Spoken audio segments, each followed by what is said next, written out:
Welcome to the Ephesiology podcast, a podcast dedicated to the study of the early Christian movement and its implications for the church today. As always, we are joined by Michael, our resident ephesiologist. We have Matt Till joining from Miami, Florida. My name is Andrew Johnson, coming to you from Victoria, British Columbia. And today, it's like taken forever for me to chase him down, and I have been excited and anxious to finally get him on. We have Watson Jones III joining us on the podcast. If you are unfamiliar with Watson, please let me tell you tales of his wonder. He currently serves as, he's a wondrous man. He currently serves as the executive pastor at Salem Baptist Church of Chicago. He was the senior pastor of Compassion Baptist Church on Chicago's South Side. He served as the lead and founding pastor of Restoration Church in Philadelphia, and he, in fact, had that experience chronicled by This American Life and the Startup Podcast. So if his voice sounds familiar, maybe you heard him there. Watson has a Bachelor of Arts in Business from Trinity International University and was a fellow student with me. He has a Master of Divinity from TEDS and is currently pursuing a PhD in African American Preaching and Sacred Rhetoric. Watson, welcome to the podcast. Thank you for having me, everyone. It's good to be here. I'm glad to be here. It is good. Yeah, it's good to see you. It's been like forever. I think the last time I saw you, you were still at Trinity. I was. Yeah, oh, man. And that was 15 years ago. And I was still at Trinity. You were. And Trinity was still school. I would say, oh man, this just went right to the toilet. It still existed. But let's be real. Watson, when did the This American Life podcast, when they chronicled your story, when was that again? Can you remind us? Yes, that was the fall of 2018. 2018, kind of early 2018 is when the interview took place. And I didn't know who it was, honestly, because it was the Startup Podcast who reached out. And I thought it was something that Moody was doing, honestly, bizarrely. And then it's funny. They said, this is going to be a This American Life. This was like when they were doing fact checking months later. I'm like, This American Life? Who are you guys again? Yeah, just a little organization called National Public Radio. Right. Yeah. I really remember that, actually. That was a really and I know a lot of people who listened to that series and listened to your story, and it was really ministered to me at the time. And I remember listening to others and just resonating so much with it. And I know those even outside of the church world that were listening and had some interesting conversations about it. So I just think that was a really you look back and go, what an interesting, fascinating moment of time. Yes. That's a bit of a time capsule of even now look at where we are today as the global church and the church in the United States and where Christianity is going. I just think is actually, it's got me thinking. I'm going to go back and re-listen to it now and see, I'd be curious to hear your reflections on it, but that'll be another podcast. How's that? We'll do that another time. Absolutely. This is the first time that we've already declared a part 2 after an introduction. We're already going to have a part 2. I love it. It's going to be amazing. I will say on that note, it did crack me up. Somebody shared the podcast with me and they were like, hey, I've been listening to this podcast. I really enjoy it. This one's on church planting. You might like it. And I was like, okay. And I start listening and then I went to the person. I was like, I know him. and they were like, what do you mean you know him? I was like, that's my friend. I went to college with him. I know him. And so it was a joy to listen to and kind of walk with you in all the heartache that is church planting. But that's not why we have you on. Watson, before we start drilling you with all the questions, for those who haven't listened to the podcast and feel like you're their best friend already, what are some things your friends know about you that you would say, if you know me, this is true, this is Watson Jones? Yes. 2 things jump out. 1, my eclectic taste in music. People who know me well know that my music taste is pretty broad, and I really have an affinity for like some 1980s rock and Phil Collins and Sting. I'm known to share it, and that always shocks people. And so people who know me know that I will pay money to go see a Wu-Tang concert, but I will also pay money to go and see Phil Collins and tour. and Genesis Yeah, that's and what I Sting and thought. Tour. Yeah. And That's those amazing. are my spaces. The second thing people would know, I am the random fact person. Like I just know, there's that computer called the Watson. And the joke growing up is that was actually made after me because I just know like really random facts. I mean, I can just be walking around, especially when it comes to Chicago, and I can just spout random stuff that I learned because for whatever reason, my brain loves to jump into the minutia of weird stuff. And none of it is like, anything that's going to make life better for anyone or today, but leave it to Watson to throw out a random factoid about something. And because it's fascinating to me, it's never fascinating to anyone else. But it's absolutely fascinating to me. I mean, to me, it's like earth-shatteringly fascinating. See, That's great. This is one of the reasons why we're friends, because every single fact that you will spout, I am the recipient who is like, I needed that. That was great, Joy. And then I will try to fact back and I will throw something your way because it is also only consequential to me, and everybody else just smiles and blinks. So that's how it is sometimes, man. Game recognizes game. Game recognizes game. Deep calls to deep, real and real. Okay.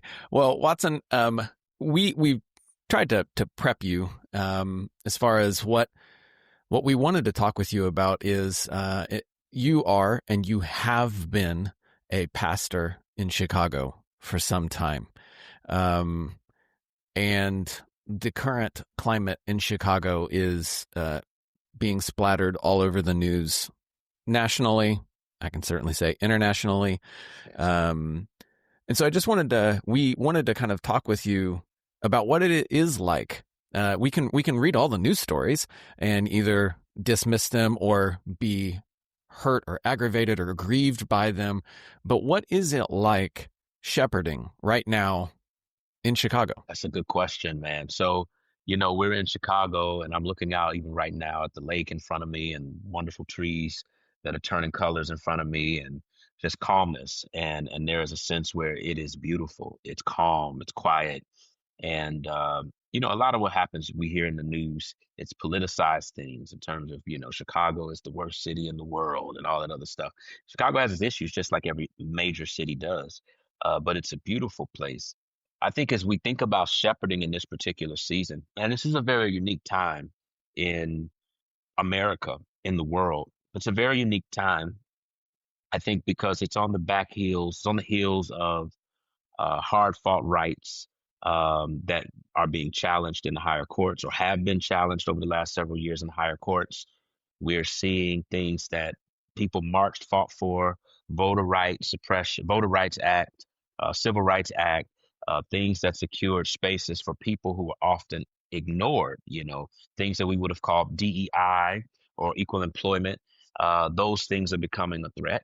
And this is stuff that I would say older preachers warned us about, that if we are not vigilant, this is the kind of thing that we would witness because history does repeat itself. And just because people might have gained or made gains in the fight for justice, evil never sleeps. And all it does, at least in our country, is it becomes more sophisticated and hides behind good words. And so we find ourselves in a bizarre place because this is 2025. ICE has been sent into our city in large numbers, and they are terrorizing. And I use that word not with any sense, not trying to blow it up bigger than what it is. They are terrorizing neighborhoods, black neighborhoods, brown neighborhoods, and white neighborhoods, in search for criminals. And most of the people being snatched are not criminals. People who are, I think the number I saw recently, 3,000 people in Chicago have been snatched and they don't know where they are. People who have been disappeared, literally. People who have been detained without any real reason, no warrant, no other than they just can. And then there's also, the threat of, well, not the threat, the promise that SNAP benefits will go away. A program that feeds, in the Illinois alone, I want to say 2 million people, and in the next few days, if the government does not open back up, it's going to put everyone on SNAP in jeopardy because they're not going to pay it. But even when the government does open back up in the next several months, a quarter of that 2 million will lose their benefits. And unless the state of Illinois picks the bill up, and the state is already cash strapped. So what we find ourselves doing is we're trying to help people have hope, and not just this hope that is just, way out there. Jesus is coming back, eschatological. Yeah, when he dies, when you die. When you die, you're going to go to heaven, and one day Jesus is going to come back. He's going to write this thing. We preach that, and we say that, but we are doing our best to anchor that in reality, to say, just because we have a living hope that's out there, we have a hope that's living now. It's present here. And while we may be going through uncharted territory in our lifetimes, there is a sense where our collective memory, our historical heritage can lend us to times where marginalized people had experienced worse. And then, and God was faithful to sustain us. And so God is going to be faithful to sustain us now. So that's a practical hope that is being proclaimed. But then there is also a sense of us kind of sitting silently and watching and waiting and planning. We are at our churches. I work at Salem with Charlie Dates, and then there's a progressive that he also pastors. Are thinking about how do we brace ourselves to prepare to feed people when, for example, the Greater Food Depository of Chicago provides food for people. 1 out of every 8 meals for people who are hungry are provided by the Greater Chicago Food Depository, which is huge, which means SNAP covers, 1 out of 10. 1 out of 10 is provided by Greater Food Depository. That means 9 out of 10 are provided by SNAP. Like, we're preparing ourselves for a serious situation, and we're trying to say, how do we do it? It's a lot. And, it harkens us back to Adam Clayton Powell Sr. when he pastored Abyssinian Baptist Church in Harlem, who in the Great Depression, this is before there were programs, socially funded programs to take care of the poor. In that day, when people were losing food and losing jobs, and Black people specifically were fired first. That was an actual policy and practice. Adam Clayton Powell was praying one day, and he was saying, God, what are we going to do? How are we going to do this? And he says, the Holy Spirit spoke back to him and said, feed me. And he says, what do you mean, feed you, Jesus? And then he's taken to Matthew 25, where it talks about what you've done to the least of these, you've done it unto me. Adam Clayton Powell, from that moment, preaches a sermon called Feeding God. That's what it was called, Feeding a Hungry God. And he turns around and he preaches that text, and he says, for the next 4 months, I'm going to withhold my salary. The church is going to hold my salary, and they're going to use my salary to buy food and clothes and to clothe and feed people during this depression. And eventually the church caught on. People gave to it. They gave him his salary back, and it became a part of the budget. But when it was said and done, they fed and clothed hundreds of thousands of people, not just Black, white, anybody who was hungry and needed to be fed and clothed. Abyssinian Baptist Church did it. So we're looking to people like that who led in times where it was incredibly dark and unfavorable for people, especially people of color, to say, how do we live as the body of Christ in this time to care for people? So that was a long answer to a very short question, but that's one of many things. Well, you bring up such an important topic here, and even from a historical perspective, to think that at the time of the Great Depression is really when we begin to see the church kind of relegate its responsibilities to the government. And we have, what are perhaps pejoratively referred to as, oh gosh, my brain just froze. Well, it was pejorative, so you don't have to say it. Yeah, right. Yes. Yeah. Well, what is good? Or what do we call those? Are you saying welfare? Called? Oh my goodness, welfare I can't, programs. my brain is like stuck. Anyway, where basically the church kind of relegates its responsibility of providing, being the church, right? I mean, it's Right. no longer caring for Full the scope. poor. It's no longer stepping, being in the place of the marginalized. It's no longer practicing Matthew 25. And, I know what it was, and instead is giving its responsibilities to the so-called entitlement programs Okay. that begin to emerge after the Great Depression and going into the Eisenhower period after the war and so on. And this testimony that you're talking about, Watson, is so powerful that here you have this beautiful example in Abyssinian Baptist Church of the church saying, hey, we are going to be the church, and the leadership saying, you know what, I am going to kind of lead in this way and make Yeah. this provision. And what a remarkable testimony. Abyssinian Baptist Church I mean, people have studied it for sure. And most people pay attention to Adam Clayton Powell Jr. because he was a senator, he was a part of the civil rights movement, and people forget Adam Clayton Powell Sr., who I think is equally as big as his son was, because what the little known piece of history that Eric Metaxas wrote about, which, that book has been debunked, but Eric Metaxas at least highlighted And it. But rightly. Reggie, and rightly, it was not good scholarship, but Reginald Williams here in Chicago, who teaches at, I want to say, McCormick, not far from here. Reggie I've read it. Williams wrote a book called Bonhoeffer's Black Jesus. And Yep. what he shows us is that Abyssinian during that time gets a young man named Bonhoeffer. And it was his experience there listening to this man preach and demonstrate how the gospel plays out in society and in the world that led him to say true Christianity does not follow the vox populi. True Christianity does not, or go with the Volk, which is what they were saying in Germany. It does not go with this state sanctioned religion that stands in contrast against other people for the sake of the state.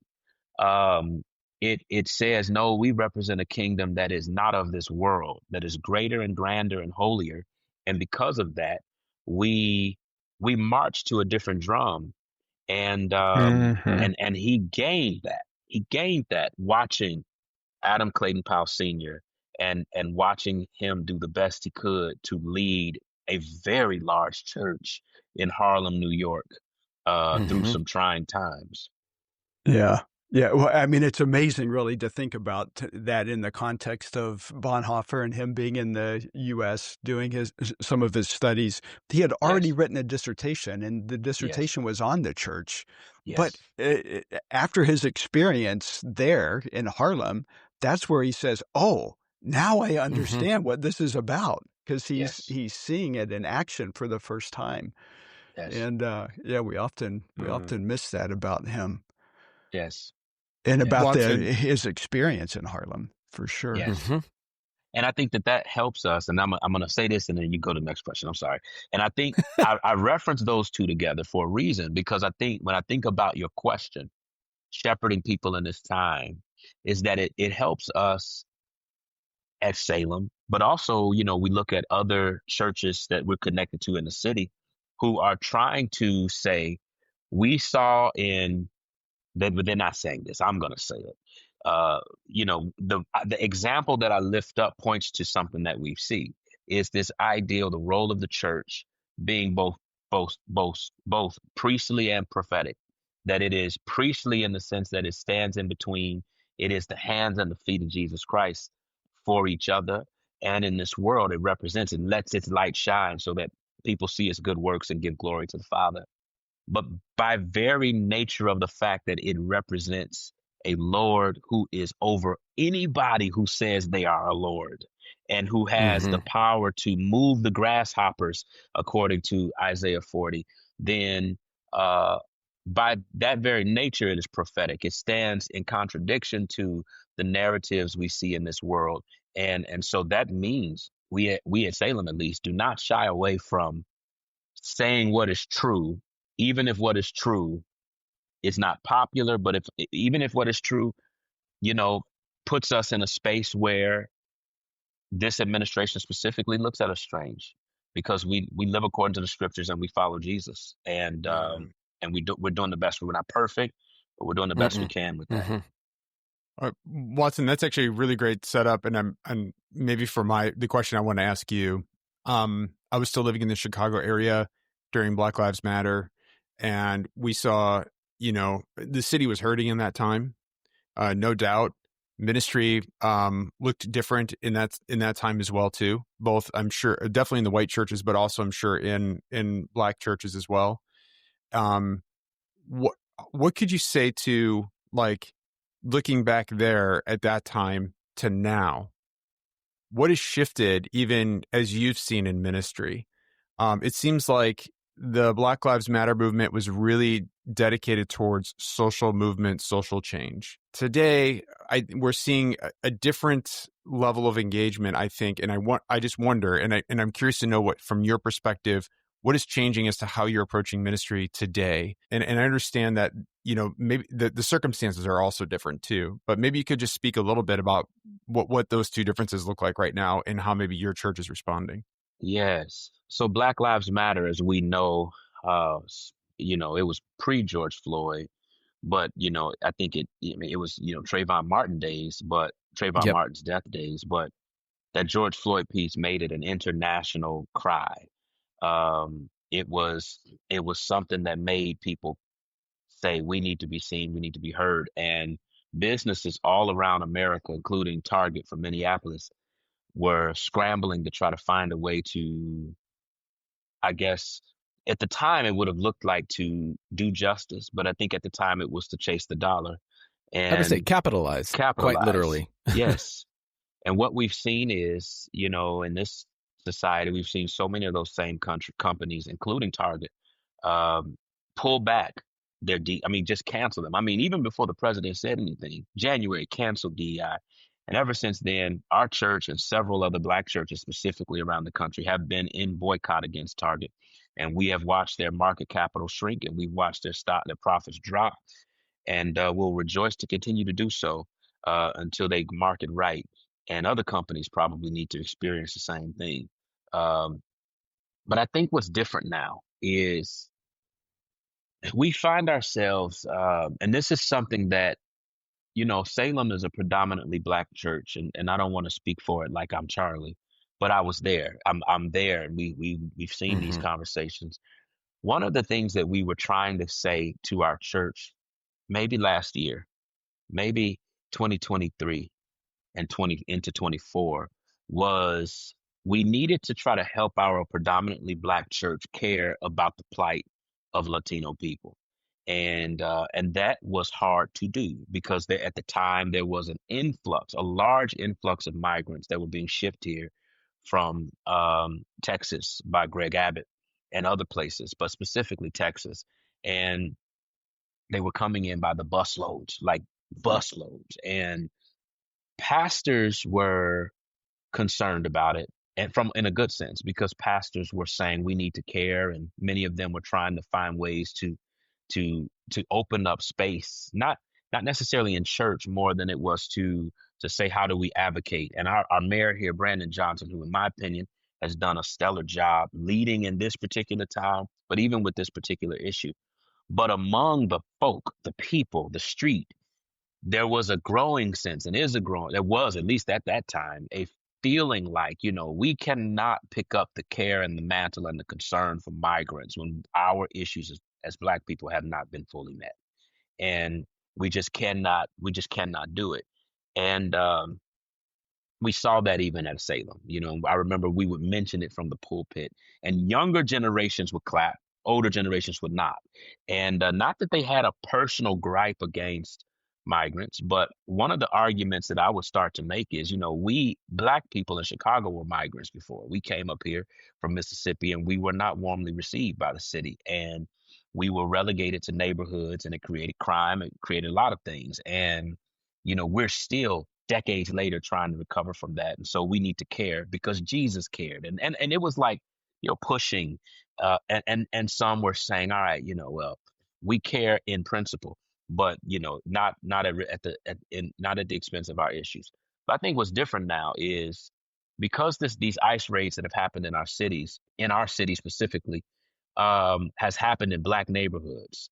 It's happened in white neighborhoods. It's happened in neighborhoods that are Latino neighborhoods. But specifically in Black spaces, it has probably raised the eyebrow among African Americans to say, whoa. Because one of the arguments that I made was, here's why we should care, making the biblical and theological arguments. But truthfully, those kind of things just don't move people. Unfortunately, it's hard to say it. They don't. People only move when they see self-interest. And so there's a sense where I had to say, and we had to say, this is not, historically, America's never cared about you Black people. This is not going to stop with them. You think it's going to stop with them? And all we needed to see was them to show up in our community, in a major building in the middle of a Black neighborhood, handcuff and detain Black people and treat them like they were criminals, absolutely criminals.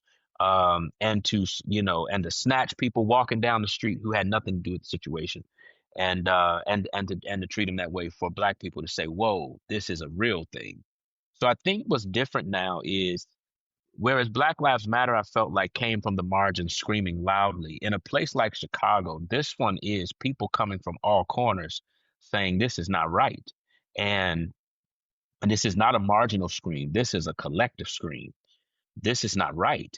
And we've got to find a way to resist this, because the implications of this are not good. I mean, not just for the fact that these are people being separated from families and are being treated harshly and dealt with without due process. Yeah. But this can get Watson, worse. Quick follow-up. Is the Dr. King vision of the beloved community, is that still a thing? Is that still achievable? And if so, how does the church that's a good question. Pursue that today and moving forward in the future? Oof. I think it is achievable. I think it's only achievable when everybody cares about their neighbor. The King and Moss, my dissertation was on Otis Moss Jr., who was a protege and a friend of Dr. King.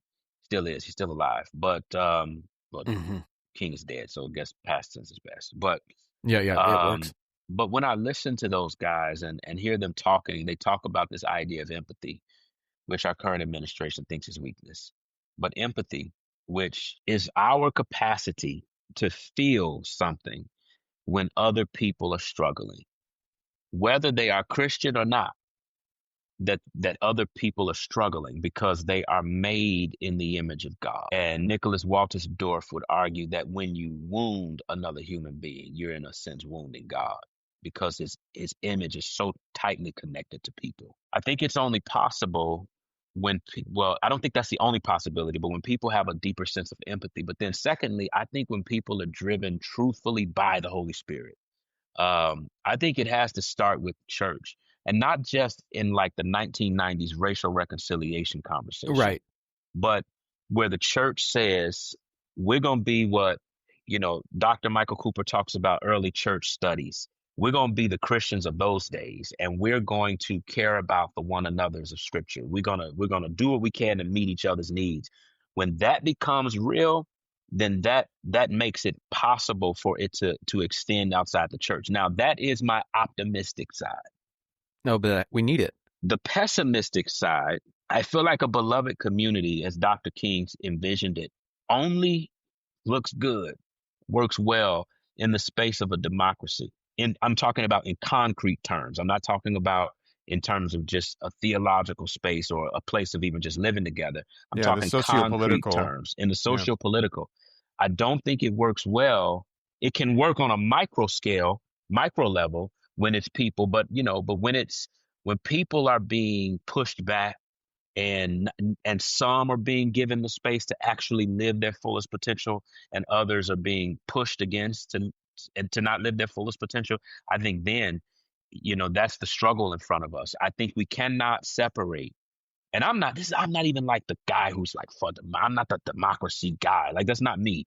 And I'm not even trying to be on talking points, but I mean, I logically see this. In our world, what has made America a sweet place and what has made even Dr. King's dreams push. This is why he pushed the way he did. And when you read his speeches, even the speeches of Otis Moss, they stood in contrast against communism. They were proudly, even though they had communist people around them and they knew communists, they were not for communism. They didn't believe it to be good. And that just wasn't rhetoric, because they felt like it hindered the ability for humanity to flourish. But they felt like in a space where democracy can be, it allows people to come to the table and to speak together as equals in a true sense. And so in concrete terms, when America sits in the existential threat that I think it's living in right now, I think that makes it harder. But, you know, we believe in a God who raised Jesus from the dead, so God could do anything. Right. Everything's possible. Everything is possible. I think, okay, so we have a little bit of time, and I wanted to get your, I would say hopeful, right? I'm gonna try to key in on the hopeful as opposed to the reality that we see. We often talk on the Ephesiology podcast about the necessity of contextualized ministry, like that Jesus is not just a nice theory, but we see him proclaimed in the lives and the people who are around us in our contexts, and certain people are going to hear that Jesus is good news because he shows up as good in that context. So how is the Church of Chicago actually, due to whatever we are seeing in this current context, how is this actually driving brothers and sisters together in collaboration so that the Church of Jesus Christ can impact the people who don't yet know, the people who are hurting, the people who are suffering? What is being done, or what do you see starting towards that end where you are? One of the things that I have been greatly encouraged by is this particular situation, COVID didn't even do it to this degree. Even though COVID was huge, it was worldwide. I think because this is right smack dab in our face. Like, you know, you can drive to certain places at a certain time and see the plumes of the stuff they spray to break crowds up. And I think what this has done that has excited me more is it has brought Christians of different theological persuasions together, and people who wouldn't necessarily be in the same rooms. It has brought them together because I think that we've been seeing, like, you know, we could stand on our islands denominationally or theologically, but this ain't the time for us to lop our bombs on each other. This is the time for us to say, all right, what are our commonalities? We believe in Jesus. Okay. We believe in the idea that God loves people. Okay. And we believe that Jesus, good starts, Jesus died for them, and that he cares for people. So how then can we come together and actually figure out how to support one another? And so, like, for example, this Saturday, now this is more interfaith, this part right here, but it's probably more Christian churches involved in this than I would say, you know, people in the Muslim community, which we've been working with, and in the Jewish community, which we've also been working with. But there's a lot more Christians involved in this. But this Saturday, there's a pastor here named Paco Amador who is doing a prayer rally in Little Village, which has been like one of the main neighborhoods that has been hit by ICE.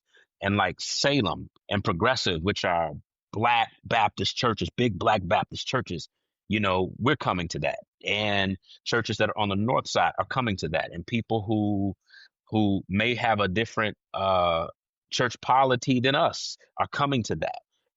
And we're coming together because Paco is our brother and we love him. And, you know, he has lost people in his own church. We're coming together to lock arms with him to say he's not standing alone. And while we may not live in Little Village, we're in Roseland and we're in Pullman. I mean, that's our church meeting. We're all over the South Side, Hyde Park, South Shore, whatever. We might not live there, but we're standing with our brothers and sisters in Little Village. And so times like this, believe it or not, as dark as they can be, are actually exciting for me, because I feel like this gives time for Christians to really be real and for us to see Jesus shine. Jesus, I think, shines best when the church is not in the high seat. I think Jesus shines best when the odds are not favorable. Jesus shines best when we actually have to depend on him, and not just sing about it. He just shines best. I would say even like it's almost like you're a preacher. Yeah, preach it, brother. Well, I even just want to say just as a quick note, but like, Watson, we're seeing a lot of the same thing happen down here in South Florida, in Miami.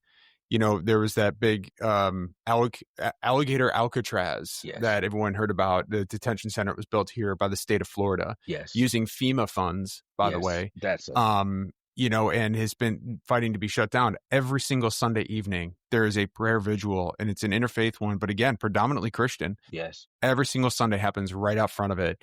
And it's been going on consistent ever since that place was set up and began operations. Mm-hmm. Other prayer vigils have been happening. I've participated in one or two of them already as well, but like we're seeing that as well too, and maybe not in the numbers that we'd like to be seeing, but the Christian community is starting to kind of rally around and beginning to break down some of those historical walls. And I agree. I think there's something really special and a neat movement that's taking place now. That I think towards a unity that needs to happen within the Christian community and the Christian church. Somewhere I read Jesus said, "Let them be one as you and I are one." And there is a sense where that was a prayer Jesus prayed. And left in the hands of humans, we will not be one. We will be many.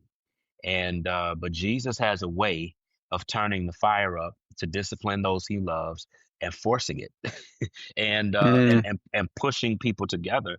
But at the same time, I'm encouraged because I think Alligator Alcatraz got shut down, didn't it? They're still doing they're still praying out there because I think there's still something happening. Yeah. But they're still meeting every week. Yeah, they've got rid of most people, but I think the facility is still there. The sign is still out front.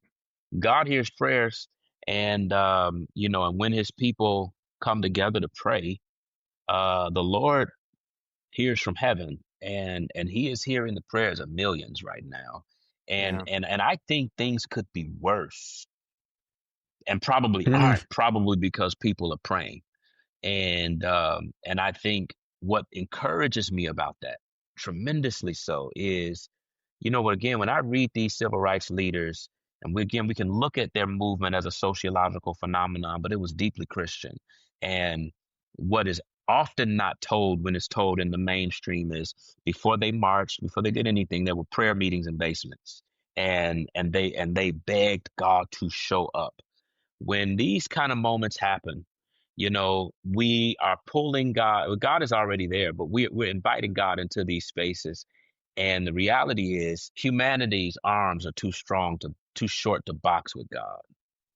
And evil can only go so far and so long before those who perpetuate it or perpetrate it have to now face that God on this side, have to face that God and realize that God is he's nobody's punk. It's good. Oh my goodness. Okay. Watson, I want to keep you all day and ask you lots of questions, but we do want to care for you and make you want to come back on. So if people have been moved and encouraged, as I can at least personally say I have been, and they want to stay up with what God is doing in and through you, where can they find you on the web? Where can they continue to connect with what God's doing through you? Well, my Instagram is Watson Jones 3. That's the Instagram. And then I'm Watson Jones the Third on Facebook. They can follow me there, and I'd be happy to connect. That is incredible. Well, Watson, thank you for your time today. And you, our listeners, thank you for joining with us. I hope that you were encouraged. I hope that you are excited to go and be the church and actually step out in the name of Jesus to care for those that God has put in your world, to see God around you through your brothers and sisters who are made in His image. If there have been some interest, or if this is your first time because we have such a star like Watson Jones III with us, and you're like, what else has Ephesiology done? Go check out our podcasts. Check out some guests, topics that we have talked about. We have been doing a lot of Bonhoeffer talking lately, so check out our most recent episodes and connect with that. And then go to masterclasses.ephesiology.com to see what more Ephesiology is doing to help you grow in your theological education. So for Watson, for Matt, Michael, and myself, thank you for joining us today on the Ephesiology Podcast. Thank you.